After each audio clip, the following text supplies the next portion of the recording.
Hi there, and welcome to Enterprise Software Innovators, a show where top technology executives share how they innovate at scale. In each episode, enterprise CIOs share how they've applied exciting new technologies and what they've learned along the way. I'm Saam Motamedi, a general partner at Greylock Partners. And I'm Evan Reiser, the CEO and founder of Abnormal Security. Today on the show, we're bringing you a conversation with Scott Strickland, CIO of Wyndham Hotels and Resorts. Wyndham is the world's largest hotel group, operating nearly 10,000 properties in 95 countries across 24 global brands. In this conversation, Scott shares how Wyndham is using AI to transform the guest experience, their strategy for a unified cloud technology stack, and best practices for enterprises collaborating with startups. Well, Scott, first of all, thank you so much for making time to chat with us. Maybe just to start off, can you share with our audience a little bit of background about your career, maybe what your role looks like today at Wyndham Hotels? Sure. So Scott Strickland, EVP and CIO here at Wyndham Hotels and Resorts. What most people may not know is Wyndham Hotels it's the world's largest hotel brand. We have Days Inn, Super 8, La Quinta, Ramada, 9,000 hotels across 95 countries. I always explain that to my parents and grandparents. I'm like, oh yeah, we've stayed at a Wyndham one time. Yeah, I bet you have. You probably stayed at a Days Inn more often though. What brought you here? How did you end up at Wyndham? It was a journey. My prior company, I was with Din and Marantz. They make high-end sound equipment. Basically, it was private capital, private equity owned. We had the classic strategic exit. Couldn't have hoped for a better one. So we had the exit. I knew I was going to be leaving, and I started activating my network and asking around, hey, anything available out there? What's going on? When I first interviewed at Wyndham, I candidly told their CEO, why do you want to talk to me?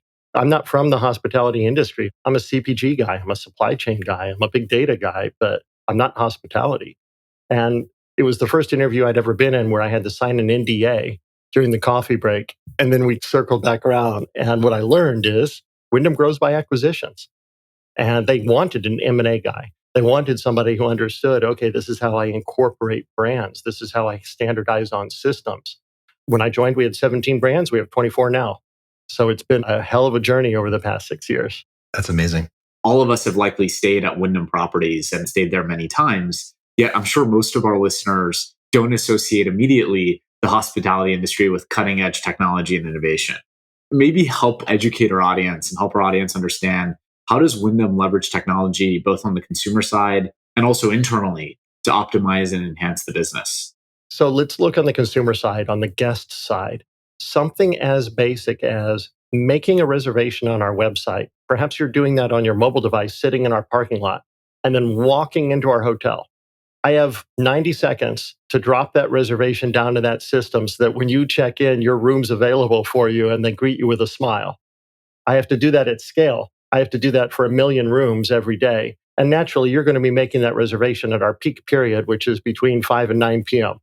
So I need to build a system that can accommodate that sort of volume and accommodate it intelligently. That's on the guest side. Over on the corporate side, if you will, something that's unique about my role is, yes, I own IT and the standard parts of IT. I also own call centers globally. So if you call in and you're actually going to call somebody to make a reservation, or you have a question about your loyalty profile or whatever else that may be, you're talking technically to somebody in IT. The reason that's cool is I'm the business owner and the IT owner for a lot of our initiatives. And so I get to experiment and eat my own dog food that way. So if we want to do something new in one of our call centers, we can do so, and we can drive savings, drive new guest experiences, drive new franchisee experiences. One of the things Sam and I've learned in the show is businesses use technology in really surprising and advanced ways and sophisticated ways that are not commonly understood by sometimes their clients or customers. Do you mind sharing a couple other anecdotes about maybe ways you guys use technology might be surprising to your average guests? Absolutely. In COVID, people were showing up at our hotels and they were asking for a room that nobody had stayed in for 3 days because everyone thought the virus died after 3 days. How did we know they were asking for that? Well, because all of our voice reservation lines were translating from voice to text. We were then scanning that text and looking for new patterns and new guest requests that we weren't able to fulfill. We then realized very quickly, so about a week and a half into this, we realized, oh, we don't have a report for that. We have no way of knowing when Evan checked out of his room so we can give Sam the room that's now 3 days old. So we rapidly developed that, pushed it out. Because we're cloud-based, we didn't have to go visit our 9,000 hotels individually and load it onto their servers. No, we put it out in the cloud. Boom, It appeared out onto their property management system. And the next time somebody wanted to check in, sure, we can tell you if that room's been used in the past 2, 3, 4 days. That was something that we identified the need, rolled it out, satisfied the guest, made the franchisee happy, all very, very quickly. Another fun example is, again, coming out of COVID, everybody talks about the elasticity of the cloud. What's that mean? Elasticity of the cloud. Oh, I have infinite scalability. I can go up as high as I want. What it also means, though, is that when I'm not receiving the reservation volume I'm accustomed to, I'm no longer paying that ticker, right? So all my transactions across my entire organization, I'm no longer paying for.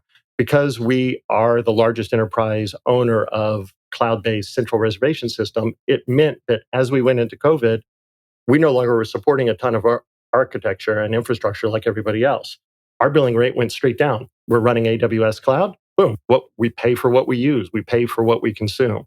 So that was something very quickly internally I was able to popularize and bang the drum and get everybody excited about. Yeah, those are some great examples, Scott. I mean, I want to zoom up to like the meta for a moment, because one thing Evan and I think a lot about is how do you design the culture of the organization to come up with these types of examples and continued innovations, especially for the consumer? And I'm curious, like, what's your approach there, and how do you help your teams build an understanding of the types of things you can do with technology to enhance the guest experience? So 3 key principles there. And my team is sick of hearing them from me, which means as a leader, you're finally doing your job, right? When people get sick of hearing from you, then you're finally communicated enough. The number one is voice of the customer. Define your customer, whoever your customer may be. And in this case, we have 3 customers at Wyndham. We have a franchisee, a small business owner who owns our hotels. We have a guest, checks in and out and uses our hotels. And then we have our internal team member. What do each one of those folks want? Now, you can't pull a Henry Ford because he always said if you ask them what they wanted a faster horse. But you need to listen to them. So one of the things we did is we reached out to our franchisees. We formed a technology advisory board. They gave us 82 different ideas. We funneled those down. We looked at things we already were working on. We looked at parts of our infrastructure and we said, here's the top 6. Does everybody kind of agree these are the top 6? And they said, yes, they are. And you're listening to us.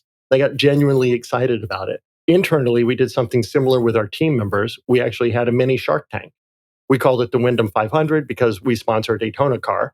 So we called it the Wyndham 500, and we reached out to our team members all across the organization and say, what would you like us to change? One of the things coming out of that was we needed to invest in this small little company called Zoom. And we did so 6 months before the pandemic. It was hilarious. They did a whole pantomime about going into a video conferencing room and the speakerphone and it wasn't working and banging your head on the table and the whole 9 yards. And they said, and they were running a pilot, a prototype, you can use something called Zoom. And the CIO of Zoom was actually on the other end because we were still a small company at the time. And he goes, hi, Scott, please buy us. We're going to work. And it was completely silly and fun, but it worked. And we got into a licensing agreement with them in November of 2019. Which looks like we were geniuses come March of 2020, but it worked perfectly for us. So that's an example just of listening to what my customers were asking for and telling us. I feel like I've heard similar anecdote where it's like, we went to go talk to our customers. They gave us this insight. We kind of figured it out and we did the thing. And then in hindsight, we looked like geniuses because we were kind of ahead of the curve. But really, it was just being really close to the customer. That's absolutely the key. So that's the first principle. The second principle is platforms. I don't want to have 22 tools if 2 of them will do it. Even if those 2 tools will only do 90% of what I want and 22 will do 100%, I'd rather have 2 tools do 90% because at an enterprise level, the cost of the integrations and maintaining those integrations is simply too high from a pure cost standpoint. And 2, it takes too long to innovate. Because if I want to innovate at that juncture, I have to go change all of those integration points. And I have to somehow figure out how it's going to impact all these downstream systems. Whereas if I partner with 2 big platform vendors, whoever they may be, then I can lean in on their roadmap, especially when you're a company the size of Wyndham, get the functionality you need, and now just test across 1 or 2 integration points. So that's my second big principle is platform, suites, if you will, as they used to be called when I was starting my career. And then the third big principle is if it's not cloud, we're not buying it. Now, this is no longer an issue, but 6 years ago it was. 6 years ago, as we were making bets on new software and new tools, many of them only offered on-prem or hosted. And there's a big difference, I think we all know, between hosted and cloud. And no, if it's not cloud, I am not buying it. And now that's served us really, really well in terms of where we're at and how we're architected. As Evan alluded to, the theme of this show is using technology to drive transformation in the enterprise. And I think all three of us likely believe, I'll be presumptuous, Scott, that we're at the precipice of a really important technology wave that may be larger than all prior waves and that it builds on the prior ones, which is this wave around AI. And we've all experienced some of these new generative AI capabilities. We've used ChatGPT, Bard, etc. One of the things Evan and I try to bring to life on this show with guests like you is, hey, it's not just like these cool demos that we interact with. AI is actually having an impact in the world today. And I'm sure it's having an impact at Wyndham. What are some of the ways you're using AI at Wyndham? And are there a couple that might be surprising to our listeners? We were using AI before AI was cool. And we were using cloud before cloud was cool. So it's kind of fun to see everybody catch up. Now, the latest release of ChatGPT 4, that's a whole new level. Absolutely. And we will be using it in the future as well. We, real quick there, we have 14 interns coming in here next week. And their summer project is, how will you use AI to disrupt the hospitality industry? So that's going to be really exciting to see what those young minds come up with over the next 6-9 weeks. That's exciting. I want to see those demos at the end of the project. Me too. That's exactly it. We built them sandboxes. They're going to have their environments and discussions and everything. So my CTO is leading the effort. So it'll be a lot of fun. So how are we using AI that might surprise people? One of the ways is we have real-time coaching for our call center agents. So if I'm talking real fast to Evan while he's trying to make a reservation, they get a pop-up on screen that says, sounds like you're talking pretty fast here. Can you slow down? If there's moments of silence, it says, it's been 30 seconds since you said anything to poor Evan. You might want to respond. Or it looks and it says, based on the words everybody is using here, it feels like you may be in a fraud call, meaning there might be concern about credit card fraud. Make sure that we perform these procedures. So the AI is sitting there in the background and performing real-time coaching and then scoring the agent at the end of the day on the call, which is a win for everybody because they're getting coaching. We don't have to employ a person to do that. They're getting it in real time. They understand how they rank. They know where they fit. And then there's some fun gamification in there too. Where am I? Because you can anonymize it so they're not directly competing Saam versus Evan in the battle of the Titans. But that's one way we're using it. Another way we're using it that might surprise people is, again, we made these big bets on platform and cloud. We've loaded in our guest data. We have 100 million loyalty members. We've loaded in everything they've ever said about our hotels. And then we set AI out there. And this is the new version of AI and said, tell us what we don't know that our guests are saying. What's most important to our guests? And what do you think the number one thing is of everything our guests are talking about? What do you think the number one was that the AI came back with? And we're talking millions and millions and millions of records, of course. I don't know. It's got to be something unexpected, presumably. Wi-Fi issues? I don't know. Wi-Fi. Not just issues, but Wi-Fi. Yes. Isn't that crazy? Evan, we didn't need AI. We could have used Evan, but it's Wi-Fi. I get that a lot. People joked for a long time that for this generation, Wi-Fi is more important than hot water.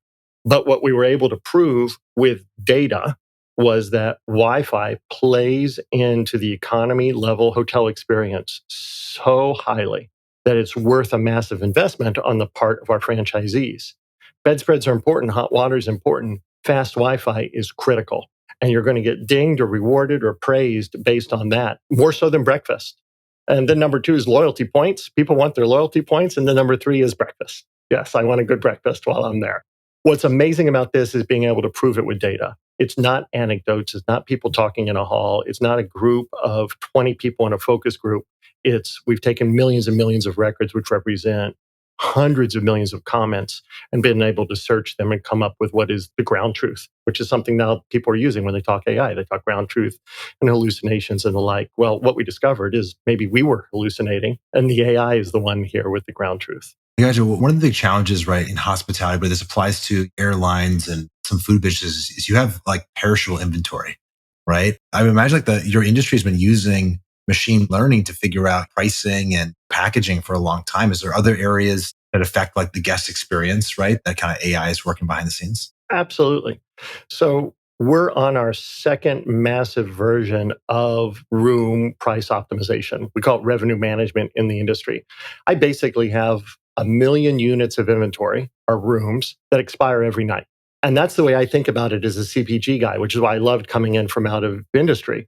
So I need to price those suckers to move where it makes sense. Now, that doesn't mean I need to sell the absolute last unit because it may not be worth it if I have to bring on extra housekeeping in order to clean that room. But there's a balance there in terms of that revenue optimization. And the version that we're rolling out now, we're live at 3,000 hotels in North America. Again, at scale, it's amazing to be able to do this, optimizes 5 times a day.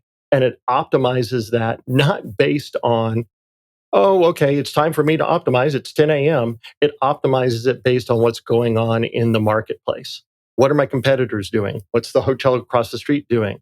Did Taylor Swift just announce a concert? And I'm seeing suddenly lots of demand pickup. Oh, wow. Yeah. Is there a blizzard?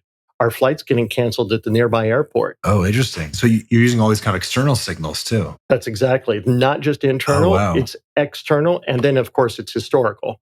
But you can join all of those together and then run the optimization and then administer it on your mobile phone. It's pushed out to your mobile phone. Our franchisees can look out there and they can say, do I accept or reject that? Or do I want to adjust that number? And what the franchisees learn over time is let the system run.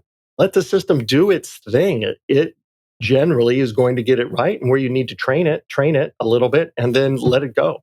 And again, that requires, as you can imagine, the amount of data that must flow through that in order to get it right. Almost 1 million rooms, 365 days a year, multiple rate types. You have a AAA code, you have a business code, you have this code, you have a leisure code. You are pushing at any given time 40, 50, 60 million records on a good hour just to get that through and processed. So, Scott, you talked about using AI for kind of internal optimization for the guest experience. Saam mentioned there's this new wave of AI technologies, which are probably overpromised at some level, but also there's real applicability there. How do you know when to build, when to partner? When do you work with startups? Maybe talk about kind of your framework or how you approach partnering to deploy technology. Sure. So at the end of the day, we're a hospitality company, not a technology company. And some of our competitors build almost everything. And that's okay. That's their approach. The way we looked at it is, what do we want to differentiate on?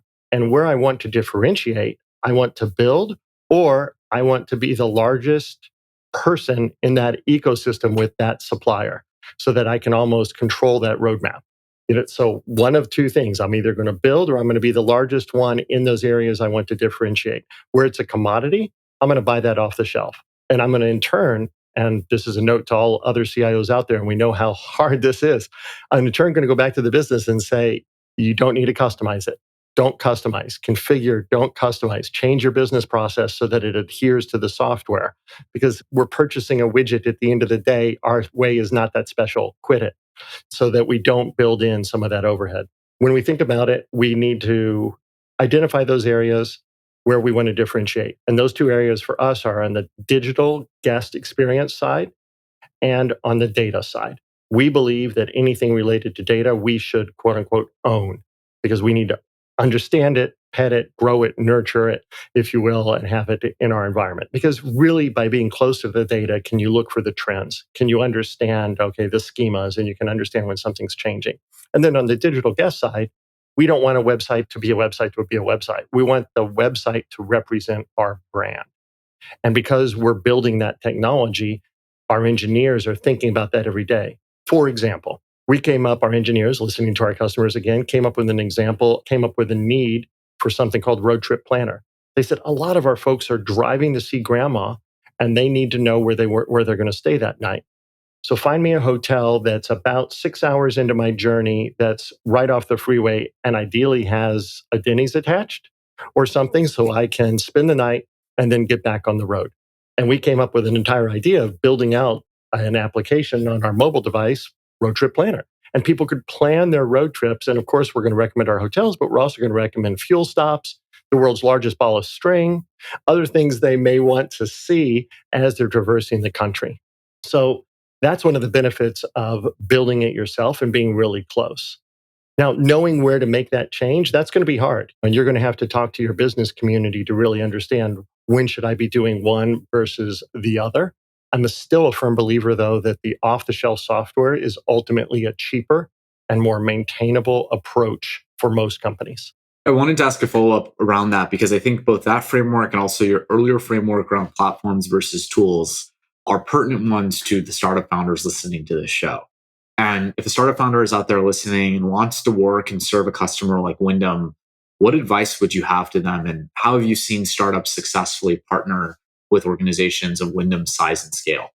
So we've had 2 or 3 startups that we've had the ability to basically put on the map, because once we make an investment in them, they have that enterprise customer. Why would we make that investment? I'll give you 3 reasons here. One is, are they satisfying a need nobody else is? Because if one of my platforms or one of my suites can satisfy that, sorry, you're dead in the water. 2, are you architected properly? Because as soon as we sign on, you have to scale. Based on our volume, based on our number of sites, based on our number of team members, you're going to have to scale. So if you're not architected properly, and this is all smoke and mirrors, we're not going anywhere. And then thirdly, can you integrate with the rest of my ecosystem? Because now I'm buying a niche solution, and you heard me say earlier, it might pain me to buy that niche solution, but you better integrate into my major platforms. And one of those startups we put on the map was that voice coaching one I gave you an example of. And they had to integrate in with Salesforce. And if they couldn't have integrated in with Salesforce, it would have been all over for them. But they could. And they said, and here's where we're going in the future. We're going to integrate in with your central reservation system, and we can get that done in 6 weeks. So that's the key. If you can do those 3, and I'll give you a bonus 4th, I guess, as well. The bonus 4 is the founder's vision. You're investing in a person here. I'm investing in Saam, and I'm looking Saam in the eye. And I said, Saam, I believe in you. I believe in your vision, and let's do this together. So you can't oversell that startup feel and partnership and being there in the room and excitement. There's something to that I'm just not going to get with another platform. Maybe Sam, we can kind of move to a lightning round, just get some of Scott's like one tweet answers here. Do you want to kick it off, Sam? Yeah, absolutely. Maybe to start, Scott, how do you think companies should measure the success of a CIO? 2 big ways. 1, do they perform the table stakes activities appropriately? Are your systems up and functioning? Are they working? Are people upset? So that's number 1. And then number 2 is, what's the vision? Where are we going from here? And if you can't ask people across the organization what's next in any particular area, what's next in marketing? What are we doing next for sales? What are we doing next to help our franchisees? Then we aren't doing our job. Another way to measure it, by the way, is if you have a CIO, a CDO, a CTO, CISO, 16 different C-level things in there, then in my opinion, the CIO is not doing his job either, or her job. Because when they were creating CDOs, I said, that job description sounds a lot like mine. If there's a CDO that comes in my organization, shame on me at the time. Now, I've seen in certain organizations where that's appropriate. Cool. I appreciate you sharing, Scott. I'm taking some notes here too.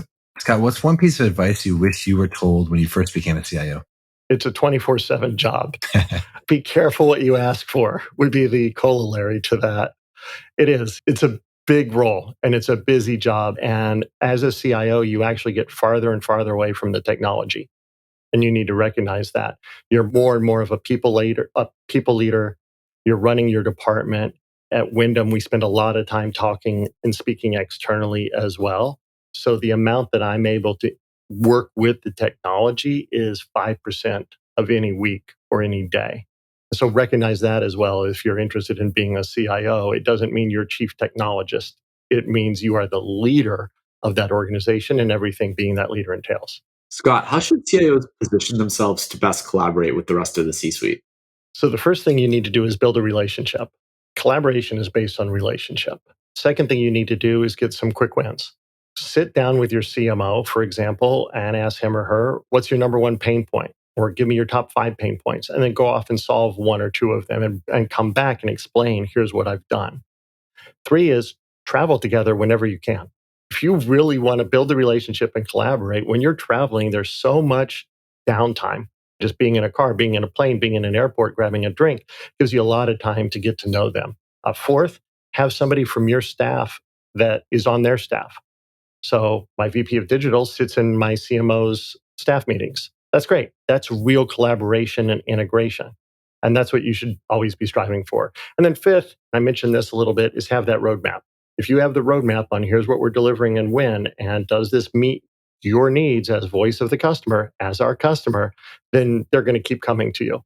When they start going around you is when you have problems, but they're going to always keep coming to you if you're delivering to meet their needs. What's a recent book you've read that's had a big impact on you and why? City of Stairs by Robin Jackson Bennett. It's a fantasy / sci-fi. It's kind of a meld of the two. And what's really interesting about it is how a small group of people can completely impact a civilization and determine the way that that civilization is going to change, grow, expire in this case. It's a whole trilogy that I certainly encourage people to read if they're into it. It's also super well written. It's kind of a mystery thriller on top of being a sci-fi fantasy book. And it's a lesson in change management, which if you're a CIO listening, I think we all know is one of the biggest lessons we need. You can build the technology, people don't necessarily come. So there's a lot of lessons in change management throughout, but it's a hoot. I think that's the first non-business book we've recommended, which I love because I read more science fiction books than I do business books, probably 4x more. I say more of what influences probably our product is what I read in science fiction, right? Not Harvard Business Review. I agree with you, Evan. Not to say I don't read HBR, absolutely. He's a big subscriber, all of that. But where are we going? And they predict it quite a bit in sci-fi. And so if we can design accordingly, we'll be set. Okay, so final question, a little bit related, right? So technology is changing very quickly. We talked about AI, the impact it's going to have. What is help us dream a little bit what that future looks like, right? What is some way that you think technology is going to have an impact on the world that you feel high conviction about that other people might write off as science fiction today? I know it's going to remove a lot of the non-value-added activities in our lives completely. Just personally and professionally, everything from paying our bills, that should completely go away. What am I doing today? What's my calendar look like? Scheduling time with Evan for that beer.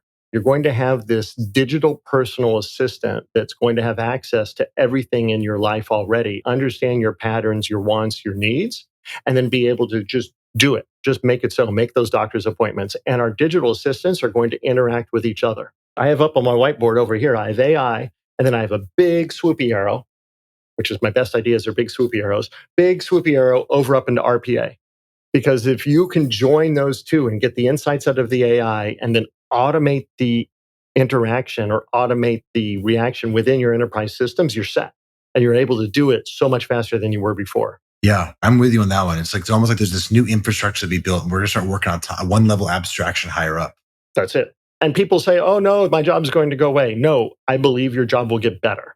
And we implemented RPA. We started implementing it 5 years ago. My headcount did not go down.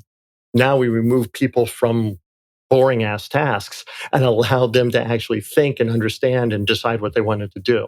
Yeah. And I mean, you already gave an example 40 minutes ago about how AI is being used not to replace jobs, but to augment, right? Help people do their job better, right? Or maybe you mentioned this kind of the AI coaching, right? For some of your customer representatives. What's exciting about AI is that it will help current people do the same job they're doing today even better.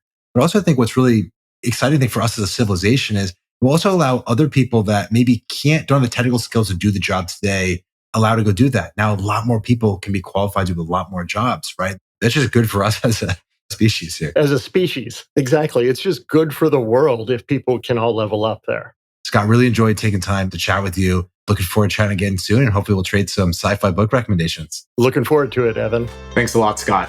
Awesome episode. Yeah, thanks for your time, Saam. That was Scott Strickland, CIO of Wyndham Hotels and Resorts. Thanks for listening to the Enterprise Software Innovators podcast. I'm Saam Motamedi, a general partner at Greylock Partners. And I'm Evan Reiser, the CEO and founder of Abnormal Security. Please be sure to subscribe so you never miss an episode. You can find more great lessons from technology leaders and other enterprise software experts at enterprisesoftware.blog. This show is produced by Luke Reiser and Josh Meir. See you next time.